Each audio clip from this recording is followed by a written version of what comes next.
today. It's the main event we've all been waiting for. It's the grudge match that we all wanted to see.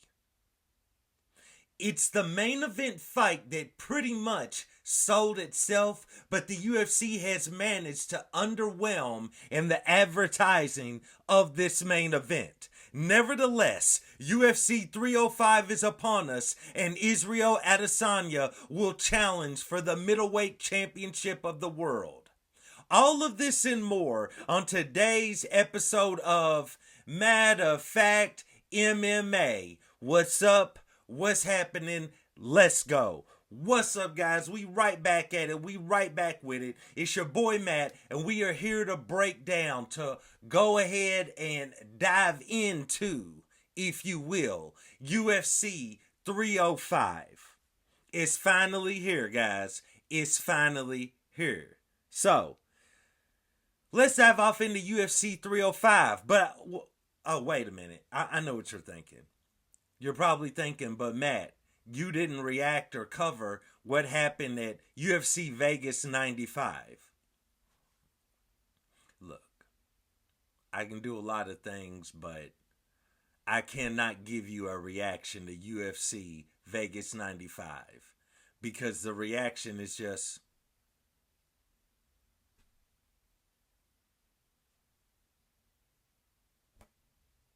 And that's it. So all you need to know is Spivak went out there and won in the main event via armbar. Anyway, let's get into this fight card coming up this Saturday. It's UFC 305. It's going down in Perth, Australia, in which in the main event, Dricus du Plessis steps in the octagon to defend the middleweight championship, and it sounds weird saying that, against Israel Adesanya. So let's get off into this, because this is a very, very important fight on a lot of fronts. And when I'm looking at this card is definitely top heavy, and the top is the main event. So there's not a ton we're going to dive into on the rest of the card. I'm going to give a pick on all the fights, but it just won't be long. So let's just get deep into this main event. So first off, as I spoke about at the top of this, I have no issue with this card. I'm very excited for this card, so I don't want this to sound like I'm being negative for it. But I feel like the UFC could have done a little bit more to sell this card. Like, this is the main event of all main events. The only thing that could have made this bigger is if it went down in South Africa. You know what I'm saying? Or if they fought in Africa, period. But, you know, that is what it is. Nevertheless, these two guys have had the most heated, bitter, just anger-filled vitriol rivalry, even though it's not really a rivalry, it's just a straight-up beef that's existed in the UFC in a while. I mean, you know what I'm saying? Not since like Jones and DC, you know what I'm talking about? If you want to throw in Chael and Anderson, even though they're cool now, you know what I'm saying? This had heat behind it that was, you know, it was a lot of, there was a little bit of racism, there was a little bit of colonialism, there was the pride of a nation and who represents that nation. You got, Israel Adesanya, who is Nigerian, who, I believe he still resides in New Zealand, while I'm sure he has a home in his native country. He still resides in New Zealand. Then you had Dricus du Plessis, who's like, I'm the one true African that's going to bring the belt home to Africa. I was brought up in Africa. I was trained in Africa. It was a lot going on. You had Ariel Helwani. He dove into it and spinning his own narratives. One of my best, most viral videos came from that entire subject between those three men, Izzy, Dricus, and Ariel. And all of the games, the mental warfare, not even being played by the fighters, but being played by Ariel Helwani to get people to click on his videos, you know what I'm saying? Which, fair play to him, you know what I'm saying? More power to the man. Nevertheless, man, it's finally here, and it doesn't really feel as big as I feel like it should feel, because there's a lot of stakes here. So let's start out with the man that has the absolute most to lose. and that is Israel Adesanya, the last style bender. Bro, Izzy is not in the best place at the moment. Now, I don't know the man personally. You know what I'm saying? I mean, the man is wealthy. You know what I'm saying? He's young. He's talented. He's out here living life. So by no means, I don't know this man personally. I'm not telling you he's personally messed up. But what I'm talking about in the arena, in mixed martial arts, in the UFC, look at where Israel Adesanya is at. At one point, he was being touted as the greatest middleweight of all time. In my opinion, that goes to Anderson Silva, but there's no denying Israel Adesanya. Okay? Let's talk about Izzy was getting signed to fight very good fighters. And it was an instant, I can't wait to see how Izzy's going to beat this man. It wasn't, is Izzy going to beat this man? It was, I can't wait to see how he's going to do it, right? Which also shows you how powerful he is, because people have a version of Israel Adesanya fights that doesn't really exist. They tout him like he's this very exciting stand-up fighter, while his style is not to necessarily be exciting. It has flash, it has showmanship, but it's not really about being exciting. His style is very strategic. It's very precise. He swings no broadswords. He only uses scalpels. You know what I'm saying? So, with that being said, he's such a charismatic, over-the-top dude that it has you believing that he has that same style of fight, which he doesn't. But there was a time when this man was on top of the world and he could do no wrong. And his only loss that he had taken was to Jan Blachowicz, my guy Yanni Blocko, up at light heavyweight. You know what I'm saying? Outside of that, the dude was doing well. So then, he's out there, he's living life, he's on the Breakfast Club. The UFC's giving him all of the fanfare that they might not give other African American, or in this case, African fighters. Izzy's out there doing his thing, you know what I'm saying? And he was kind of becoming a mainstream star, but off in the distance, far, far away from your standard gaze, from your standard look. You couldn't really see the man.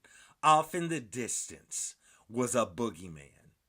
Off in the distance, lurking, was a man named Poatan Alex Pereira.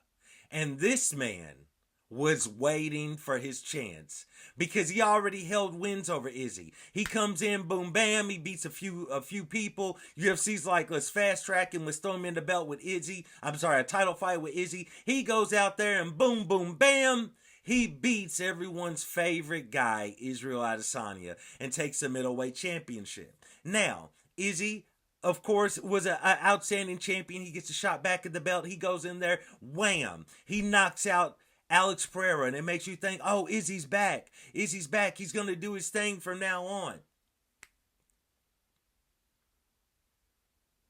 But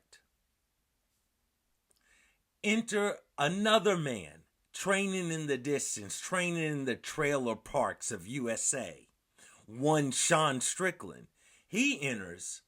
He gets a title shot at middleweight, and then he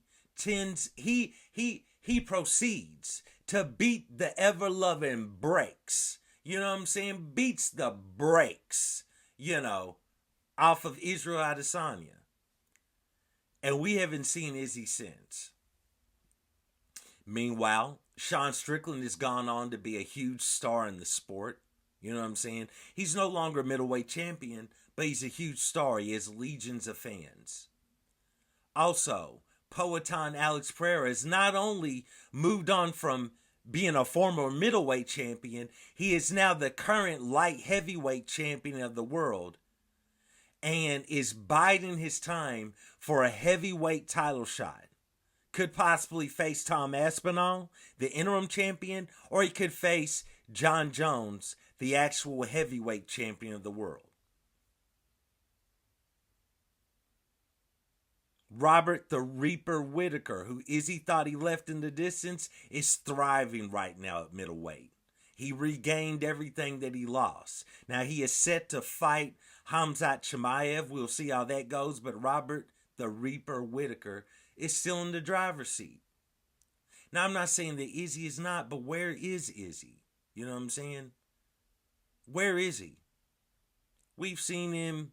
He at the last press conference he talked about he took up golf and he's been this. We see photos of him. He looks to be in good shape. The man is diesel. The man is huge. We seen him, kind of make the party circuit early on when he first said he was going to take a break. Then we saw him in multiple places, in multiple events, supporting his friends, supporting Francis Ngannou. Great stuff to see. But now the time has come because in the meantime, in between time, the guy that beat Izzy for the middleweight championship of the world, Sean Strickland, he lost to the rival, to the foe, to the straight up arch nemesis of Israel Adesanya, Dricus du Plessis. And now Dricus is the middleweight champion of the world. And like I said, I'm going to speed this along, I know. But like I said, it would have been perfect if we could have saw these two men fight in the main event of a huge UFC card in Africa. But it wasn't meant to be. So instead we get Perth, Australia. What's it going to be? Years ago, a fight like this, when Dricus du Plessis first broke into the UFC, you would have laughed off the fact that Dricus would have been remotely competitive with Israel Adesanya. Let alone beat him, let alone come into the fight as the residing middleweight champion of the world. But now, the fight that we have is Izzy, off of more losses than wins as of recent, Dricus du Plessis on an amazing win streak and current champion, and he beat the last man to defeat Israel. So, when I'm looking at this fight, I'm not going to just throw it out there and confidently do it, but I will say I am picking Dricus du Plessis to go out there and defeat Israel Adesanya. I'm not saying that Israel Adesanya is washed. I'm not saying that he was never that dude or he was never that man. But just something tells me that this isn't the correct fit for him. You know what I mean? He seems to be saying the right things and he's training and, he's putting on weight and he looks big and, that's all cool, pause. But you know what I'm saying? Just something doesn't feel right. It just feels like that he's such a confident guy to have this, to take these last few L's, to have his arch nemesis at the tippy top of the sport. And that's not even Dricus, that's Alex Pereira. And going on to do major things and could even secure a fight with John Jones, the man that Izzy could never secure a fight with. It just... And then the guy he's got to go in there and defeat and get his middleweight championship back from is Dricus du Plessis, where it's all on the line. It's one thing when you lose to a really, really good fighter, and Dricus is a really good fighter. It's another thing when you lose to a boogeyman, which is Alex Pereira, who most people would favor to beat just about any man walking. But it's an entire other thing when you lose to the guy that you hate the most. The guy that questioned your heritage, where you're from, your roots, your DNA. There's a lot of pressure and weight on Israel Adesanya's shoulders. And I know he's weathered that well before, but he didn't weather it well against Sean Strickland. And shout out to the MMA guru out here doing the Lord's work. The amount of negativity that he heaved on Izzy Uh, YouTube wise, content wise, that fight week against Sean Strickland was amazing. But I feel like, as technical as Izzy is, you hear rumblings coming out of the Dricus du Plessis camp that all they do is game plan. All they do is find out the tendencies. All they do is find out anything that they can exploit. They arm du Plessis with that. And then du Plessis has a very, very good instinctual style of fighting where he's able to read guys, figure things out, and react accordingly. So I'm not going to try to predict exactly how this fight goes, because who knows how it goes? Who knows what Izzy's actual fighting style is going to be going into this bout? Because he truly is a gifted stand-up fighter and all-around fighter. But du Plessis, I just have a feeling that his team, his camp, they've done their homework. They know everything they need to know. They have all of the footage that they need to build a library to defeat Israel Adesanya. Where Izzy doesn't have that same footage for Dricus du Plessis. And I would argue that this is such a skilled Dricus that we're seeing now, that the holes in Dricus's armor earlier in his middleweight run, it's probably not the same fighter for real. So it's going to be very interesting to see, but, after that long diatribe, I'm going along with Dricus du Plessis to go out there and get the win and retain his middleweight championship over Israel Adesanya. All right, so after that, let's move on to the co-main event. Kai Kara France steps in the octagon with Steve Erceg. Man, I'm going to go along with Steve Erceg in this. Steve Erceg really shocked me at the pace and just the beating and just the heart that he showed against Pantoja. Pantoja's my dude, so I still saw Pantoja. I scored that for Pantoja. I still saw him winning that fight. But Steve Erceg really showed a lot of things in that fight. And he is not a dude to play around with. And part of me kind of feels that Kai Kara France is still living off of his fame that he kind of garnered a few years ago. And I'm not really too sure if he's still that same fighter, because he's taken a lot of damage. He didn't really look good against Albazi. He didn't look good against Brandon Moreno. So I'm actually going to go along with Steve Erceg to go out there and get the win. Star Boy, Astro Boy, Steve Erceg. I'm going to go along with him to get the win. Next, we have my guy, Mateus Gamrot, stepping in there against Dan Hooker, the Hangman Hooker. I'm going along with Mateus Gamrot. Mateus Gamrot at 155 pounds is that guy, man. Tremendous wrestler. And like he keeps calling for, I would love to see his Polish style of wrestling against Dagestani wrestling. That's really what I want to see. I would love to see that. You know what I'm saying? We already saw a taste of it. Well, not really. What it really boils down to is we want to see him against Makhachev. I'm not even really worried about the belt. I just want to see these two guys fight. But nevertheless, man, Mateus Gamrot, he's really getting a little bit better on the feet. He's getting better at his striking, but more importantly, he's gotten better at his striking and using it as a setup for his wrestling.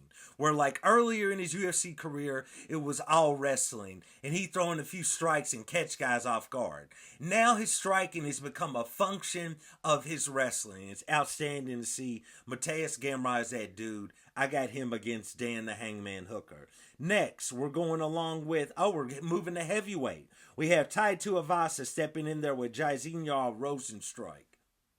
I got Rozenstruik, man. I don't think Tai Tuivasa's got it anymore. I think too many losses, too many bad thoughts, He seems to be a guy that, he's fun, he's happy-go-lucky, he's a joking guy, but I believe all of that hides his insecurities, I should say, that he's having at this point in his career. So, man, I got to go along with Rozenstruik. There was a point where I would have picked Tai Tuivasa, but at this point, I'm going along with Jairzinho. Biggie boy. Let's move on. We got Li Zhangliang stepping in there. The Leech stepping in there with Carlos Prates. Man, I'm going to go along with Carlos. Shout out to the Leech. He definitely had a little run there, a few years back, and he did well during the pandemic. But, man, I'm going to go along with Carlos to go out there and get the win. I think he's definitely a lot more promising at this point in their careers. Next, we have, going back to heavyweight, we have Junior Tafa stepping in the octagon with Walter Walker. Man, I'm actually going to go along with Tafa on this one. And, we just haven't seen enough of Walker to really know how that's going to materialize in the octagon in the UFC. I mean, his first fight, he's definitely a powerful guy. He swings with that Thor's hammer. He's got power. But I wouldn't say there was a ton of technique there, and I'm not sure about his gas tank. So I'm going to go along with Junior Tafa to go out there and get the win. Next, we have Josh Colobau stepping in there with Ricardo Ramos. I'm going to go along with Josh to go out there and get the win over Ramos. Josh is coming off of a loss here, and I believe it's the same for Ramos as well. Yeah, both men coming off of a loss. I don't know. I've always been a little bit more impressed with Josh's style. I really love his stand-up style. He strikes in a way that the way he strikes, it's like while you're being hit by his shots, he's also able to throw in a sneaky takedown. So it's like, but when his opponents are trying to bring up their defense and recover from the damage they're sustaining on the feet, wham, they're hit with some sort of a takedown, or he engages and pushes them back up against the octagon. So that's kind of why I like his style. I think it's a good mix, is what I'm saying. So I'm going to go along with Josh to get the win. Next, we have Casey O'Neill stepping in the octagon with Teresa Beletta. Man, I'm going to go along with Casey O'Neill. I know she hasn't looked good since coming back whatsoever from her knee injury, but if she ever had anything, she needs to pull it out now. You know what I'm saying? If she ever had it, this is the time to get it back. You know what I'm saying? Because, I'm not trying to disparage her, but let's just say, from a UFC standpoint, she doesn't look good enough to keep on the roster to try to boost up. You know what I'm saying? Not trying to be mean, but I'm just calling it what it is. A spade. You know what I'm saying? She ain't no Mackenzie Dern. You know what I'm talking about? So with that being said, that what they've given her as a function of that, she has to kind of be able to go out there and get a win every now and then.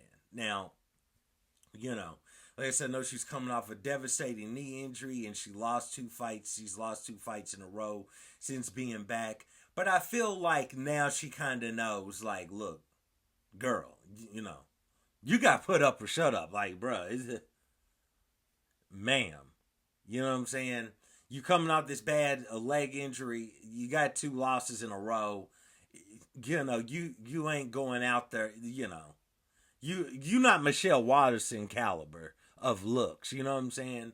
And so it's like they're not just going to keep you in there constantly. You know what I'm saying? There's any other number of women I could name. This is probably a really bad segment. But nevertheless, I got to call a spade a spade. So I feel like Casey O'Neill had to go back, had to regroup, and she's going to go out there and get the win. Next, we have Jack Jenkins stepping in there with Herbert Burns. Jack Jenkins all day. That boy, Jack Jeezy Jenkins, he's going to go out there and get the win. Then we have Song Kanan stepping in there with Ricky Glenn.